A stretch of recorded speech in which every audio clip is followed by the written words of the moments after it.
há livre-arbítrio, o processo criativo é o que faz mais uso dele.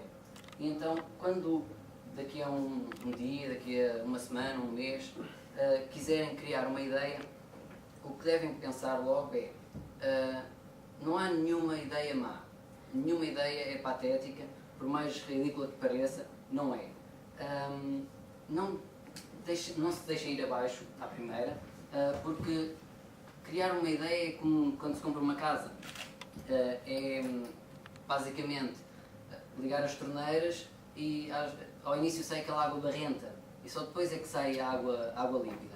É como uma pessoa que chegasse aqui e me visse a tocar, pensava que tocar piano é uma coisa extremamente fácil e sairia alguma coisa deste género. O que eu acabei de fazer agora foi tocar as mesmas notas que grandes compositores como Beethoven, Mozart, Chopin, etc. o fizeram, mas eles fizeram com uma determinada sequência, ou seja, eles tinham um conhecimento inerente. E a pessoa que me viu tocar, neste caso fui eu que toquei a fazer de conta que era a pessoa, não tinha qualquer conhecimento. Mas, tal como nas ideias, se nós formos usar todas as áreas que nós aprendemos, desde o tempo da primária para o secundário e aqui na universidade, nós podemos criar soluções que não nos são ensinadas na nossa área em específico. Por exemplo, nós podemos arranjar soluções da biologia para resolver problemas, por exemplo, de redes complexas em redes. Quando estão a criar uma ideia, não a tentem criar para ficarem ricos. Não, tentem criar porque vocês necessitam de resolver um problema. Façam as coisas por necessidade e com sentimento. Por exemplo, uma música que para mim é um símbolo de criatividade, eu vou tocar agora. Caso eu comece só por uma nota, ninguém sabe qual é a música que eu estou a pensar. Mas se eu tocar com um ritmo e com o conhecimento que fui adquirindo, for tocando, eu sei que esta música vocês vão a reconhecer, de certo modo.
Basicamente, esta música, na mão esquerda, só faz uso de duas notas, o Fá e o Lá, e na mão direita só faz uso de 4 notas. Isto é simples de se tocar, por montes de anos que nós passamos, desde a música clássica até à música contemporânea, nós conseguimos ver que nunca ninguém tocou esta música. E o grau de criatividade é tão puro, tão simples, que qualquer um de nós, se nos dessemos ao trabalho e tivéssemos persistência, tal como nas ideias é necessário, nós conseguimos criar uma música destas. Com esta simplicidade, eu quero chegar a duas palavras-chave do processo criativo. São duas siglas, que é o KISS e o MISS. Eu não vou estar a dizer o último S, o que é, basta pesquisar na internet. Mas KISS é Keep It Simple e o MISS é Make It Simple. Baseiam-se na mesma filosofia, tentem fazer as coisas com simplicidade. Eu já mostrei aquelas ideias no início, que estão presentes na página do Facebook.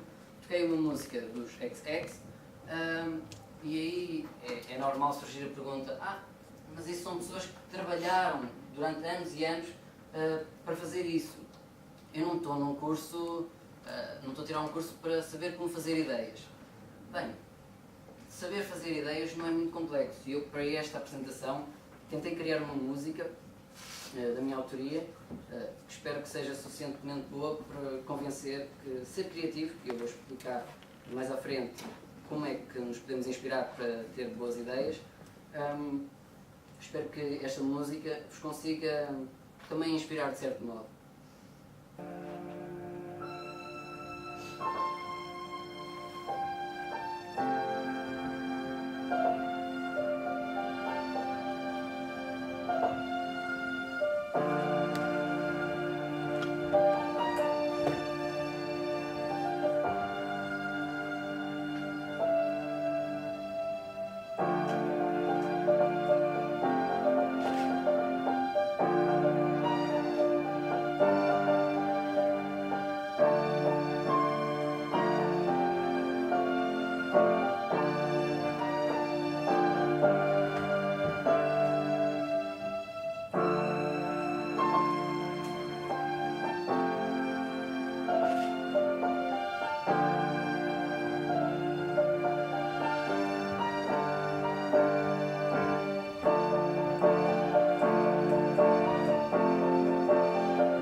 Uma música também simples de fazer, não tem só duas notas de mão esquerda e duas notas de mão direita, puxa um bocado mais da criatividade, mas isto foi possível através de... dos 6 aos 9 anos tive música, mas só voltei a tocar piano quando estava no 10º ano. Basicamente fui vendo tutoriais e isto é o somatório de várias músicas, vão dando esta melodia, penso, agradável. Gostava que se tivesse em conta a parte dos efeitos. Eu, se tocar a mesma música sem este efeito, fica só o piano, simplesmente. Se eu tocar com o efeito, tem algo mais duradouro. E gostava de fazer aqui uma comparação dos efeitos. Quando se está a fazer uma ideia, deve-se usar todo o conhecimento que nós temos, como já disse. Mas para ter o conhecimento todo, ou o maior possível, nós devemos usar uma chave fundamental que está presente também aqui nesta sala, mas em todo o IST, os professores. Através dos professores nós podemos divulgar as nossas ideias e dizer perguntar qual é a opinião que eles têm perante ela. E saber se é execuível, se não. E basicamente foi assim que eu comecei a desenvolver o projeto com o qual participo agora, no Indústrias Criativas. Onde eu fui buscar a inspiração, para além das músicas, é do mais variado. Desde a pessoa que mais amamos, até à família, as pessoas que mais adoramos, e depois foi à cultura. A cultura é rica em fontes de inspiração. Temos os livros, os filmes e as letras das músicas que nem sempre são feitas ao acaso. Os livros, principalmente os livros e os filmes de ficção científica, mostram-nos paradigmas do futuro, em que já se resolvem problemas atuais e encontram-se novos problemas. E é bom ler com atenção, por exemplo, os livros de Isaac Asimov e por aí fora, que ajudam bastante a perceber tecnologias muito simples que nos ajudam a resolver problemas atuais. Uma frase: a cultura todos os países têm e serve não só para enunciar problemas do cotidiano, mas também para evidenciar soluções. Toda a gente conhece os descobrimentos, não associa tanto como uma solução. Nós tínhamos um problema e Portugal percebeu qual era o problema. Tínhamos Espanha a rodear-nos, a este e no norte, e no sul tínhamos os mouros. Só nos restava o desconhecido, que era o mar. E como solução foram os descobrimentos efetuados. Hoje em dia, por via da tecnologia, nós não poderíamos viver toda a vida a dizer: eu sou cidadão deste país, eu sou cidadão da Europa, sou cidadão da América. Não, hoje em dia nós temos de ser cidadãos do mundo e ver mais além, ou seja, evidenciar problemas numa escala global e encontrar soluções que ajudem toda a humanidade. Alguns problemas que eu posso evidenciar aqui: poluição, economia paralela, corrupção, vários. É só fazer uma pesquisa e estar atento ao que se passa à nossa volta. E uma música que eu achei que a letra era interessante e era motivadora foi esta que faço agora. Tu és bravo, puto, persegue o teu sonho. Não te limites a um cenário medonho. Imprime o teu cunho, reflete o orgulho que vem do empenho do trabalho feito a punho. Tu podes ser tudo o que te propuseres. Tu podes ter tudo aquilo que tu quiseres. O livro da vida está em branco à tua frente. Escreve-o sempre com um fim feliz em mente. Não permitas que o passado seja um obstáculo. Deixa essas memórias serem sugadas para o vácuo. Vive com brio, brilha neste mundo sombrio. Ilumina o caminho dos que trazes contigo. Mesmo quando pareças perdido, nunca esmoreças. Mantenha a visão, por favor não te esqueças que o futuro deste planeta depende de ti. Por isso absorve as rimas que te deixo aqui. Tia Lima, a música é a última criança. As outras músicas são mais uma crítica social. Dá para evidenciar bastantes problemas existentes na sociedade. Bem, tendo a ideia, como é que eu sei avaliar que uma ideia é boa e como é que eu posso projetá-la? Há uma coisa que eu costumo dizer, que é, como disse há bocado, não há ideias más, há ideias úteis e ideias inúteis. E mesmo assim as ideias inúteis não são aquelas que têm fraca utilidade. São aquelas ideias, por exemplo, o teletransporte. Toda a gente sabe que é fantástico, se isso fosse possível, mas não temos nem tecnologia, nem temos conhecimento para o fazer. Ideias úteis são aquelas que nós, com os paradigmas sociais presentes hoje em dia, nós conseguimos arranjar soluções para esses problemas e com tecnologia existente, obviamente. Um método muito usado para avaliar uma ideia, para saber se a ideia é útil ou não, é a análise SWOT. Basicamente, divide-se em duas partes, que é os fatores internos e os fatores externos, e a nível interno tem os pontos fortes e os pontos fracos. A nível externo tem as oportunidades e as ameaças. A nível de ponto forte, por exemplo, se a vossa ideia tiver um investimento, necessitar um investimento de 50 mil euros, por exemplo, será que eu recebo, o investidor recebe esse investimento rapidamente, esse retorno do investimento rapidamente? Se sim, é um ponto forte. Se não, é um ponto fraco. A nível dos pontos fortes, a criatividade, o caráter inovador também é muito bom. A nível de ponto fraco, também se pode falar se a nível de recursos que nós necessitamos para criar o produto ou serviço, se existe, se temos recursos suficientes para criar a ideia. Ou seja, naquela do teletransporte, ponto fraco, que deixava logo a ideia mesmo lá em baixo, era não termos tecnologia suficiente. As oportunidades. A nível de investidores estrangeiros, é uma oportunidade nós apresentarmos o nosso produto ou serviço, um investidor estrangeiro, e ele apostar cá, nessa ideia, cá em Portugal. Ou seja, como nós estamos com um valor de mercado muito, muito baixo, é muito atrativo para investidores de outros países apostarem cá.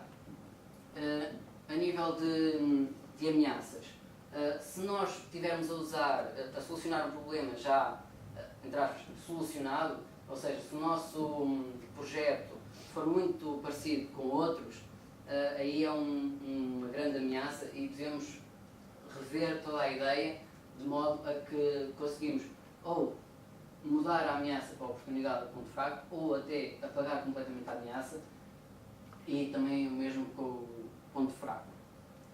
Assim que conseguirmos analisar a ideia, nós podemos passar para o Startup Business Plan.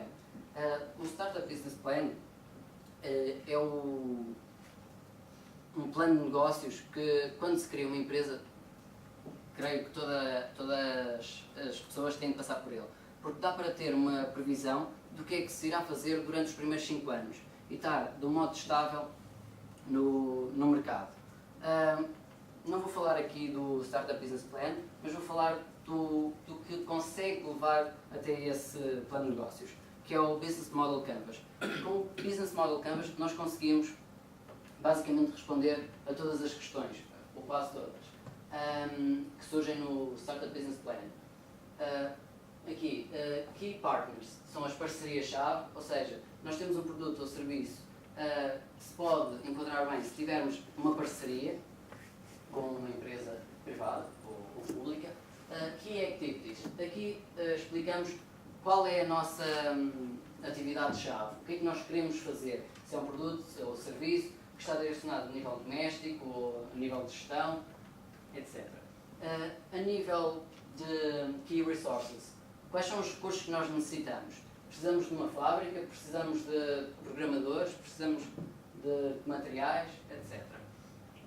Value Proposition, a proposta de valor. O que é que nós vamos acrescentar ao mercado com a nossa solução? Customer Relationship. Ok, começando pelo Customers. Que tipo de cliente é que nós queremos? Se é um cliente de sexo masculino, feminino, se é rico, se é pobre, se é jovem, se é criança, se é adulto. E Customer Relationship. Que tipo de relação é que queremos com o cliente? Vejamos que a nível dos produtos de luxo, se tivermos uma relação com o cliente em que nós preocupamos muito e queremos saber os contactos para saber se, passados X anos, o produto que nós vendemos está bom e etc., será muito bom até para futuros projetos em que nós temos o contacto e poder-nos surgir mais tarde como os que nos podem levar a channels, aos canais de distribuição. Onde é que vamos vender o nosso produto ou serviço? Se é numa loja virtual, se é numa loja em físico, se é numa grande superfície comercial, etc. Custos.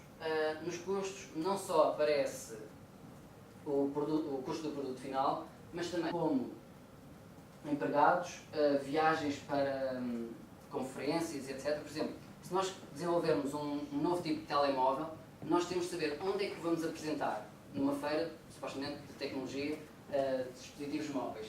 Todas as viagens que tivermos de fazer, todas as calções que tivermos de pagar para poder entrar nessa conferência, serão postas aqui. E por fim, vem o revenue. Eu costumo dividir isto em duas partes, que é a faturação e o lucro. Aqui a faturação é o que ganhamos no total, vendemos o produto, quanto é que recebemos, e o lucro é depois de pagar os impostos, depois de pagar os salários, etc., com quanto é que nós ficamos. Tendo a ideia, tendo o meu plano de negócios, tendo tudo ok, como é que eu chego ao mercado? Bem, podem fazer o que eu fiz, participar em concursos nacionais de ideias, não só, eu só vejo pontos positivos nisto, não só dá segurança à ideia, dá fiabilidade à ideia, mas por outro lado também traz benefícios monetários. A parte da fiabilidade para um investidor é muito, muito boa, porque sabe que, para além do criador da ideia, sabe que há muitas outras pessoas externas que apoiam. Por outro lado, podem pedir empréstimos ao banco. A parte menos boa é que existem juros e se vocês pedem, por exemplo, 100 mil para um projeto, provavelmente vão pagar 150, 200, 500 mil. Tudo depende do tempo que demorarem a pagar, porque os juros e as coimas vão aumentando. Podem utilizar outra vertente, que é os Business Angels, ou os investidores de capital de risco. Nós entrevistamos um em janeiro, está também na nossa página do Facebook, o Sr. Francisco Banha, e eles não só têm conhecimento empresarial, ou seja, quando vocês estão numa startup, vocês sabem quais são os erros a não cometer e eles dão esse auxílio. Por outro lado, parte menos boa, porque como criador da ideia eu quero é ganhar o máximo de dinheiro. Eles têm de ficar com uma parte, baseia-se num serviço que eles estão a prestar e eles têm de ter lucro, obviamente. Parte final, podem fazer uma coisa muito simples, que era o que antigamente por vezes fazia. Antigamente era mais do género, recebia-se o dinheiro do avô, comprava-se uma galinha e um galo, dava ovos, dava pintainhos, vendia-se os pintainhos, vendia-se os ovos, ganhava-se mais dinheiro, comprava-se coelhos, vendia-se os coelhos, comprava-se já um terreno e passado uns anos, já não era um jovem qualquer, mas era o senhor jovem, dono de um latifúndio, algures em Portugal. Século XXI, basicamente podemos usar o nosso dinheiro da mesada para comprar algo deste género, um Arduino, um Raspberry Pi, e podem durante o verão, quando não tiverem nada para fazer, gastarem 20 euros e mais alguma coisa por causa das breadboards e dos fios e dos LEDs, e programarem durante 3 dias e chegarem ao fim com um projeto piloto que até vos pode dar algum dinheiro. Não seriam os primeiros, porque já houve vários jovens na América a conseguirem fazer projetos brilhantes. E se eles conseguiram, vocês também conseguem. Ainda há pouco tempo ouvi uma história de um jovem de 9 anos que conseguiu criar a sua terceira empresa, só de doces. Ele tem 3 estabelecimentos em físico, mas também tem as suas lojas virtuais. E está a ganhar dinheiro sem problemas, já é considerado rico, e ele agora, com os seus 9 anos, quer administrar a parte das contas e diz sempre que 5% do seu lucro é guardado numa conta para investir em novos projetos. E acho que investindo num projeto, num Arduino, e evoluindo para as vossas ideias que vocês terão no futuro, vocês conseguem chegar longe. Acredito. É tudo. Obrigado.